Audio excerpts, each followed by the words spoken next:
বাগানে চলে গেলেন, কিছু খোরমা নিয়ে এলেন, নবীজিকে বললেন, আল্লাহর নবী এই খোরমা আপনি খান।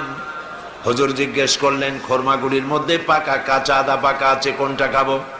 হযরত আবু আইয়ুব বলছেন, ইয়া রাসূলুল্লাহ, তিন রকমের, তিন শ্রেণীর খোরমাই আপনি খাবেন, অনুরোধ করব, কারণ এগুলি আমার বাগানের খোরমা। যেই শ্রেণীর গায়ে আপনার হাত লাগবে আল্লাহ পাক আমার বাগানে বরকত দিয়া দিবে। রান্না বান্না হয়ে গেল, গোশত আর রুটি সামনে এলো। নবীজি খাওয়া শুরু করার আগে কয়েকটা রুটি আর কয়েক টুকরা গোশত একটা পোটলার মতো করে বানায়া হযরত আবু আইয়ুবের হাতে তুলে বললেন, আবু আইয়ুব, এই গোশত আর রুটি টুকরা